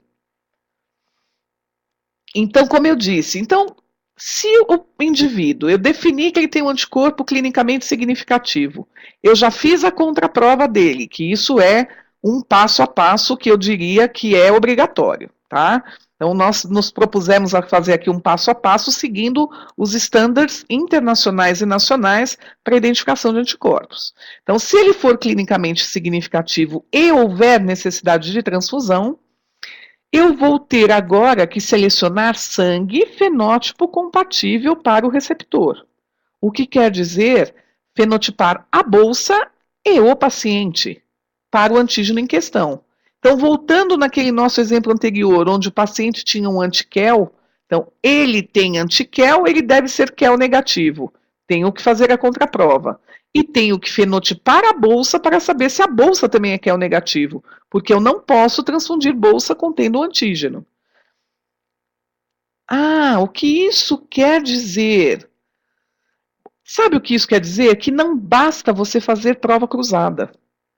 Tá? Uma prova cruzada negativa não basta para garantir que esta bolsa não tenha o antígeno, porque muitas vezes ela pode ter poucos antígenos e os anticorpos do paciente estarem em baixos títulos e acontecer o que a gente chama de efeito de dose, ou seja, por causa do baixo título de anticorpo e da pequena quantidade de antígenos nas hemácias da bolsa, tá, eu posso ter um falso resultado negativo na prova cruzada e amanhã eu ter uma reação imunemolítica. Tá? Então, o que eu quero dizer é que prova cruzada só não basta. É uma forma de selecionar, sim, tá? Mas o que eu tenho que fazer a seguir é fenotipar a bolsa para ter certeza que ela não tem o antígeno. Gente, essa é uma questão muito controversa, tá? Porque, primeira coisa, nem sempre eu tenho tempo de fenotipar a bolsa. Nem sempre eu tenho quem fenotipe a bolsa. Nem sempre eu consigo identificar o anticorpo. Tá? Então, o que dizer, por exemplo, quando eu não consigo achar um nome para o anticorpo? Eu sei que tem um anticorpo, mas não sei quem é. Eu vou fenotipar a bolsa para o quê? Ou quando reage com tudo, no caso dos autoanticorpos, eu vou fenotipar para o quê? Gente, mas aqui nós não temos escolha. Tá? Isto é obrigatório pela portaria 1353, publicada em 2011. Se vocês forem ler direitinho, prestar atenção, tá? Isso está posto. Tá? Então, eu sempre digo, confiar na prova cruzada é dar um tiro no escuro. Tá? Você pode acertar como você pode errar. Tá? Se você não tem outra forma de fazer, ok. Mas eu sempre que sou consultada, as pessoas me perguntam, olha, eu identifiquei o anticorpo do paciente. Ele tem um anti-C grande. Olha, eu tenho aqui 2 bolsas com provas cruzadas negativas, posso transfundir? Eu vou falar assim, você fenotipou? Ah, não. Eu falei, então não pode. Não pode, pela legislação também não pode, tá? Mas aí você me diz, ah, mas eu não tenho tempo, a transfusão é de urgência. Olha, eu não tenho para quem mandar, ou eu não tenho soro para fenotipar. Então, a gente sabe que existem todas essas questões, tá? Mas vamos falar no imunematologicamente correto, tá? Deveria ser assim para todo mundo. Parem para pensar, tá? Essa é uma pulguinha a mais atrás da sua orelha. Muito bem. Às vezes, eu vou precisar, ou quase sempre, né? Eu vou precisar avaliar outros dados. Então, principalmente quando eu não consigo identificar o anticorpo, ou quando eu identifico um anticorpo com uma característica muito específica, tipo, é um anticorpo contra um antígeno raro, tá? Muitas vezes isso tem a ver com etnia. Tá? Ou, quando eu não consigo identificar anticorpo, geralmente tem a ver com múltiplas transfusões ou com histórias de múltiplas gestações. Anticorpos contra medicamentos que aparecem no TAD, tá? Então, CUMB direto positivo por medicamento. Eu faço eluato, eu vou ter um padrão de reatividade desse anticorpo, eu tenho que saber a história dele, eu tenho que saber que medicamento ele está fazendo uso para supor que talvez seja um anticorpo contra medicamento. Então, idade, dados étnicos, dados clínicos, qual é a doença de base desse indivíduo, o que ele tem, ele já recebeu transfusão? Qual é a data da última transfusão, gente? É a mais importante informação que a gente deve ter na requisição de transfusão. Data da última transfusão. Você se lembra lá atrás que eu só posso fenotipar se ele não foi recentemente transfundido. E que às vezes um TAD positivo tem a ver com a transfusão que ele recebeu ontem. Tá? E, se possível, consultar registros no meu serviço e em outros serviços que já atenderam esse paciente. Essa é a parte mais difícil. Tá? Primeiro que a maioria não tem registro.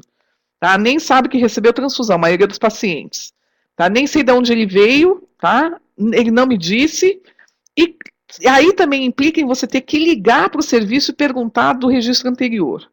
Tá? Mas isso é muito útil, como eu disse, em muitos casos isso elucida, né, aquela minha dúvida, eu estava em dúvida se ele tinha 2 anticorpos ou 3, isso só se justifica se tiver história transfusional prévia ou de gestação, e às vezes eu acho esse nome desses anticorpos em registros anteriores. Não que eu vá confiar, mas eu vou me basear neles para partir daqui em diante. Muito bem, então como é que a gente pode prevenir aquelas reações hemolíticas que eu disse por causa de anticorpos. Então, reações imunohemolíticas tardias, que são de difícil detecção e mais ainda de notificação, tá? Principalmente quando o anticorpo está não detectável. Tá? Esta é a verdadeira hemólise tardia. Eu não consegui detectar anticorpo nos meus testes, portanto, eu não fenotipei a bolsa, portanto, eu dei um novo estímulo, e agora ele vai ter uma hemólise tardia. Tá? Uma hemólise extravascular, tá? E será que esses casos poderiam ter sido prevenidos? Eu te digo, não é simples, mas a resposta é sim. Tá? Eu poderia ter histórico desse paciente. Tá? Então, eu tenho que checar os registros anteriores e a gente recomenda, tá, que esses pacientes imunizados saibam da própria história, saibam quais são os anticorpos que eles têm. Tá? Faz uma carteirinha, como se faz carteirinha de doador, faz para o paciente. Tá? Ele não vai saber exatamente o que isso quer dizer, mas ele chegando lá no teu serviço, ele vai dizer, olha, eu já recebi sangue lá em algum lugar, e eles me disseram que eu tenho uma coisa que eu não sei o que é. Dá a carteirinha e a gente vai ficar feliz. Tá? Então, essa seria uma boa ideia, né, para a gente prevenir essas reações imunes hemolíticas, porque eu não detectei o anticorpo. Tem uma segunda possibilidade, o anticorpo está lá, mas eu não detectei, tá? Porque eu não fiz os testes pré-transfusionais, todos, completos, especialmente nas emergências, quando eu uso amostras vencidas, né? Sabe Deus de que ano, de que século? Eu tenho que lembrar vocês, gente, que a nossa legislação permite que você use uma amostra para testes até 72 horas depois de coletada, desde que ele não receba a transfusão nesse período. Ok? Senão aí você vai ter que começar de novo. Mas usar a amostra vencida para fazer pesquisa de anticorpo e identificação, nem pensar, ok? Também, quando eu uso testes não muito sensíveis ou eu não tenho muita habilidade. Então, aqui eu tenho também que pensar se os meus testes estão sendo corretamente executados. A não sensibilidade hoje, gente, é difícil. Tá? Os testes em tubo com os potencializadores mais modernos, como o polietileno glicol, os meios de baixa força iônica, eles são bastante sensíveis. Os testes em gel, tá? O que acontece muitas vezes é a não lavagem adequada para fazer o teste de Cumbis, tá? Ou fazer aquele chacoalhão, né, no meu teste, e aí você tem uma não sensibilidade porque você sumiu com o pó do teste, tá certo? E aí você não consegue identificar, às vezes também porque o anticorpo não está em quantidade detectável, tá? E aqui o pior de tudo, né? Eu não vou nem falar das pessoas que fazem suspensão a olhômetro. Então, eu estou fazendo prova cruzada, eu faço uma suspensão dessa bolsa aí, a sabe Deus quantos por cento, tá? E isso muda toda a história de um teste. Falta de células de indivíduos homozigotos, então eu já exemplifiquei na triagem, nem sempre eu consigo ter um só antígeno do parzinho, então eu sei que o Kel e o Celano são irmãozinhos, o Lewis A e o Lewis B são irmãozinhos, o Kid A e Kid B são irmãozinhos, que eu chamo de par antitético. Então, seria adequado que eu tivesse um antígeno na hemácia 1 e o outro antígeno na hemácia 2, nem sempre isso é possível, e às vezes a presença dos dois antígenos faz com que o anticorpo não seja identificado, porque ele está em baixa concentração, de novo, é o efeito de dose, tá? E para quem usa automação, eu tenho que pensar que pode ter havido um erro no processo, tá? Então, na dúvida, repita, tá? Então, repita com a mesma técnica e também com técnicas diferentes. Use métodos mais sensíveis. E sempre que houver uma dúvida na identificação do anticorpo, tá? Se ele existe ou não, faça testes, por exemplo, mais sensíveis, por exemplo, use o geoteste, faça um TAD, faça o ELUATO, que é um método de concentrar anticorpos, ou mande para outros centros de referência. Senão você vai acabar com essa carinha, né, de Deus me livre. Tá, e o que eu ganho com tudo isso? Eu tive o maior trabalhão, ela me disse que era tudo muito simples. Gente, eu só tenho que dizer assim, o teste é muito simples. Fazer painel de hemácias é muito simples. O problema é o que há por trás do painel de hemácias. É um paciente, é um indivíduo que foi, por exemplo, transfundido várias vezes e você nunca se preocupou em pesquisar o fenótipo dessas bolsas que ele recebeu e nem o dele. Tá? Então, o que a gente sabe é que para o futuro, né, o futuro parece, né, andar nessa direção, é a gente tentar fazer transfusões mais parecidas possíveis com o fenótipo do paciente.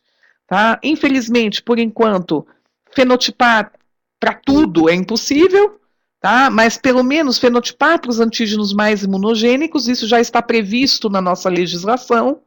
Então, pacientes que tenham história transfusional, que vão precisar de suporte hemoterápico a vida inteira, ou que tem uma doença de base que precisa de sangue, recomenda-se respeitar o seu fenótipo, pelo menos para os antígenos dos sistemas RH, KEL, KID e DUF, e o S grande e S pequeno do MNS. Tá? O antígeno Diego A, como eu disse, no Brasil, ele é importante em alguns lugares por causa da etnia, que é um antígeno frequente em asiáticos e indígenas, então você tem que avaliar a sua população. Ele é raro na população em geral, então o antígeno Diego A é de baixa frequência em quase todo o mundo, exceto nos asiáticos e indígenas, e ele sai imunizando as pessoas. Tá? Eles são doadores de sangue e eles podem induzir a imunização no receptor. Tá? Então, tudo que eu puder fazer, tá, para garantir que o meu paciente fique feliz e saltitante após uma transfusão, ainda será bem pouco. Tá? E todos os esforços que você fizer para identificar os seus anticorpos, tá? Os métodos acessórios que são necessários, muitas vezes são testes simples, são técnicas baratas, que só requerem um pouquinho de conhecimento técnico. E é isso que a gente está fazendo aqui, dando a possibilidade para que vocês saibam que existem métodos acessórios. Tá? Existe a enzima, existem adsorções, existe eluição, existem reagentes químicos como 2-mercaptoetanol, ditiltreitol, que eu posso usar na prática transfusional para poder trabalhar com a identificação de anticorpos. Eu posso usar técnicas de neutralização. Bom, tem várias técnicas acessórias que a gente vai falar no curso mais avançado, mas a minha obrigação, já que eu trabalho num laboratório que supõe-se que vai identificar anticorpo, eu tenho que saber fazer. Tá? Como eu disse, a técnica é muito simples, mas para isso eu preciso conhecer imunematologia. Deixo aqui, né, a referência bibliográfica, então, o nosso livro, meu e da Thelma Kim, já está na 3ª edição, ano 2011, já desatualizado, obviamente, mas por isso que nós estamos aqui, com essas webconferências, trazendo para vocês o que há de novo, o que há de atual nesse assunto. Mas falando de painel de hemácias, não tem muita novidade, tá? A não ser o número de antígenos que a cada ano muda, e a nossa preocupação que a cada ano aumenta com esses pacientes que, infelizmente, têm aí formado vários anticorpos, principalmente os nossos falciformes, os nossos talassêmicos, os nossos pacientes renais crônicos, os nossos pacientes oncohematológicos, por falta simplesmente de um cuidado no trabalho dessa transfusão. Que sangue é o melhor para eu dar para um paciente? De preferência nenhum. Tá? Então, o melhor sangue é aquele que você não transfunde. Em segundo lugar, o melhor sangue é aquele mais parecido com ele. Tá? Para que se evite que esse paciente chegue ao ponto de formar múltiplos anticorpos. Porque aí o seu painel de hemácias vai ficar bem difícil de ser solucionado. Um abraço, estou à disposição para dúvidas através do meu e-mail